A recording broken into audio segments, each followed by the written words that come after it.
હાલો તો ભાઈ આપણી ગાડી ભરાઈને રેડી કમ્પ્લીટ થઈ ગઈ હતી અને જોઈ લો આખી ગાડી લાદીની પેટી પેક ભરાઈ ગઈ છે એટલે હવે આપણે અહીંયાથી નીકળવાનું હોય કેમ કે આપણે આગળ હજી બીજા કારખાનામાંથી સેનેટરી પણ ભરવાની હતી 3.5 ટન જેવી એટલે જો આપણી ગાડી આપણે કાઢી લીધી અહીંથી બરાબર કાંટો બાટો કરાવી બિલ લઈ અને પછી અહીંયાથી નીકળીએ મિત્રો. તો ચલો આપણી ગાડી કાંટો થઈ ગઈ છે અને બિલ પણ હાથમાં આવી ગયું છે. જો આપણે આપણી ગાડીનું બિલ લઈ અને હવે નીકળીએ. આપણે જવાનું હોય બીજા બાજુમાં જે કારખાના સુલતાનપુર રોડ ઉપર સેનેટરી ભરવા માટે. જો અત્યારે આપણે એ કારખાનામાંથી બહાર નીકળી અને સુલતાનપુર રોડ ઉપર આગળ નીકળ્યા છે. હવે આપણે 3 ટન સેનેટરી ભરવાની છે. અત્યારે મોરબીનું વાતાવરણ બહુ જ ભયંકર છે મિત્રો. એનું કારણ છે કે મોરબીમાં અત્યારે પાવરફુલ તડકો પડે છે. જો બાવનભાઈને તડકો પાવરફુલ લાગે છે, આપણે તો એટલો બધો કંઈ વાંધો આવતો નથી. એટલે હવે આપણે આગળ ગયા તો આગળ એક મારવાડી લચ્છીવાળો હતો. આપણે હવે લચ્છી મારવાની છે કેમ કે તડકો બહુ છે. એકાદી લચ્છી પછી મારીએ તો થોડીક એનર્જી આવી જાય. તો જઈએ આપણે ઓલો લચ્છીવાળા ભાઈ પાસે. જો લચ્છીવાળા ભાઈની કેવી મસ્ત રેકડી છે, અંદર કેવું ફર્સ્ટ ક્લાસ શોબો કરેલો હોય. અને હવે લસ્સીવાળો ભાઈ લસ્સી પણ બહુ ફર્સ્ટ ક્લાસ બનાવે છે એવું લાગે છે કેમ કે ઘણી બધી આઈટમ નાખી અને ફર્સ્ટ ક્લાસ લસ્સી બનાવે છે ભાઈ. આપણે તો હવે આપણી એની લસ્સી એક મારીએ તો આ તડકાની કંઈક આપણે મજા આવે, ફ્રેશનેસ મળે, એનર્જી મળે. જો લસ્સીવાળો ભાઈ એમાં કેટલી બધી આઈટમ નાખી અને આપણા માટે લસ્સી બનાવી દીધી છે. જો બાવનભાઈ લસ્સી મારે છે, આપણે ધીરે ધીરે લસ્સી મારી અને પછી હવે અહીંયાથી આપણે ભાગીએ. જો આપણે આવી ગયા આપણે બીજા કારખાને સેનેટરી ભરવા માટે. હવે અહીંયાથી આપણે 3 ટન સેનેટરી ભરવાની છે. તો બાવનભાઈ નંબર લખાવા ગયા છે અને આપણો હમણાં ભરવાનો વારો આવશે મિત્રો. જો મિત્રો અત્યારે અમે અહીંયા આવ્યા એની 2 કલાક જેવું થઈ ગયું છે પણ હજી અહીંયા કોઈ અમારું ધ્યાન દેતું નથી. એટલે હવે આપણે તો ચા પીવાનો છે મિત્રો. એટલે આપણે ચા પાણી પી લઈએ.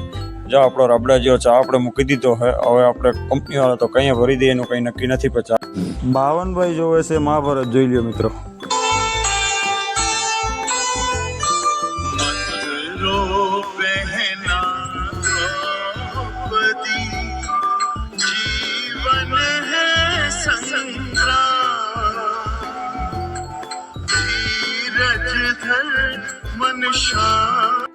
અને જો આપણે હવે ચા પાણી પી અને પછી આપણે વયા ગયા હતા ગાડીની પાછળ. કેમ કે આપણે ગાડીની પાછળ આપણે જે પત્તા સીડી બીડી જે ખોલેલું હતું એ ખોલેલું બધું પાછું ફિટ કરવાનું હતું. કેમ કે ગાડી તો મોડી સાંજે ભરાશે તો એ પહેલાં આપણે સીડી બીડી પત્તા જારી બારી બધું ફિટ કરીને કમ્પ્લીટ તૈયાર રાખીએ.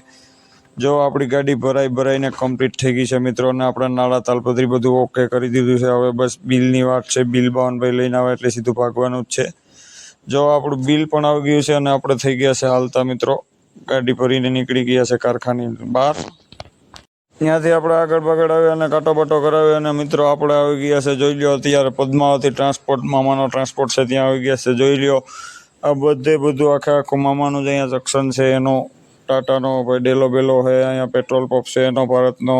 અને મામાનું બહુ મોટું અહીંયા આખું જંક્શન ઊભું થઈ ગયેલું છે. જાણે કેજીએફ રોકીભાઈનું કેવું હતું એવું અહીંયા મામાનું કેજીએફ છે મિત્રો.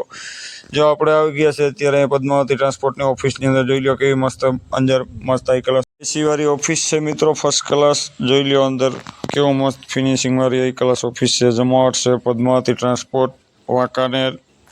હવે આપણે આપણું બિલ મળી ગયું છે તો આપણે અહીંયાથી ભાગવાનું છે અત્યારે મિત્રો. જોઈ લો આપણે નીકળી ગયા અને આવી ગયા વાંકાનેર ટોલનાકા મિત્રો. વાંકાનેર ટોલનાકાવાળા ઓવરલોડને લઈને બહુ જ મગજમારી કરે છે. આપણી ગાડી ઓવરલોડ ન હોય તો પણ આપણું લોહી પી જાય છે. માથાકૂટ રોજની છે આવી નવી.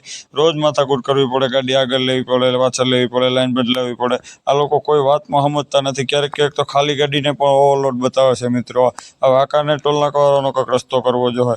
આપણે ત્યાંથી ટોલનાકેથી આગળ આવીને આવી ગયા હતા અરબોલે હોટલે. અહીંયા આપણે ઠેબાભાઈની હોટલે જ્યાં આપણે કાલ સાંજે ખાધું હતું ત્યાં આવી ગયા મિત્રો. જોઈ લો ભાઈ આપણે પોરબંદરની ગાડી પર ઘણી પડી છે અહીંયા. હવે આપણે અહીંયા જમી લઈએ. જો આપણું આવી ગયું છે જમવાનું. બાવનભાઈ ખાવાનું ખાય છે. આપણે જો હવે શરૂઆત કરવાની છે. જો જમી બમી અને આપણે આવી ગયા હતા ગાડી આવ્યા તો ખબર પડી હવા થોડીક એક ટાયરમાં ઓછી છે તો આપણે અનાને કહીએ હતી થોડી હવા નાખી દઈએ ગાડીમાં. જો આનો હવા ભરે છે અને હવે આપણે હવા બવા ભરી અને આવી ગયા છે પાછા અહીંયા ચોટીલા સોનલકૃપા હોટલે. સોનલકૃપા હોટલે આપણે ગાડી રાખી દીધી છે કેમ કે આપણે મિત્રો ભાગવાનું હતું ઘરે. આપણે થોડુંક કામ હતું એટલે ઘરે જઈએ છીએ. જો આપણા ઠેલા બેલા પેક થઈ ગયા છે. બાવનભાઈ જો એનું ચાર્જિંગ બધું ઠેલામાં નાખી લે છે. જો મિત્રો આપણે પછી ત્યાંથી લક્ઝરીમાં બેસી ગયા હતા અને આખી રાત લક્ઝરી હાલે એટલે સવારે પહોંચી ગયા છે આપણે કમલાબાગ પોલીસ સ્ટેશને. કમલાબાગ સર્કલે પોરબંદર કમલાબાગ સર્કલે જો પહોંચીને પછી આપણે ત્યાંથી ઉતરી ગયા સુદામા ચોકમાં ઉતરી ગયા. અને સુદામા ચોકમાંથી આપણે જો ધીરે હાલતા થયા છે. હવે અહીંથી આપણે રિક્ષા લઈ લેવું કેમ કે અહીંયાથી રિક્ષામાં બેસી અને આપણે ભનુની ખાંભી સુધી જવાનું હોય તો આપણે રિક્ષામાં બેસી ગયા છે અને જઈએ છીએ આપણે ભનુભાઈની ખાંભીએ. ભનુભાઈની ખાંભીએ જાઉં ત્યાંથી આપણે મળશે ઘોસાનું વાહન, એટલે આપણે ભનુભાઈની ખાંભીએ ફરજિયાત જવું જ પડે. જો આપણે આવી ગયા ભનુની ખાંભીએ અને સવારનો ઉઠ્યા ત્યાંનો ચા નહોતો પીધો, એટલે આપણે અહીંયા મારી લીધો આજણભાઈનો ચા. જોઈ લો બાવનભાઈ ચા મારે છે, આપણો પણ ચા મારવાનું ચાલુ જ છે. જો હવે આપણે અહીંયાથી બેસી ગયા છે ઈકામાં બેસીને આપણે ગોસા માટે રવાના થઈ ગયા છે. જો ઈકો કેવો મસ્ત છે મિત્રો, આખી ગાડી સવારના પોરમાં ભાઈની પેક થઈ ગઈ છે. અમે હવે પહોંચી ગયા છે ગોસાના બસ સ્ટેન્ડે. આપણા પપ્પા આપણે લેવા આવી ગયા છે, બે ભાઈને ગાડી લઈને. જો ઘરે આવતા ભેગા જ આપણે આપણા નાના ટાબરિયા બધા ભાઈ અને યુવરાજભાઈ મળવા આવી ગયા છે. એ બે સાથે આપણે ઘણી વાર ગપ્પા બપ્પા મારી અને પછી આપણો વ્લોગને અહીંયા પૂરો કરીએ.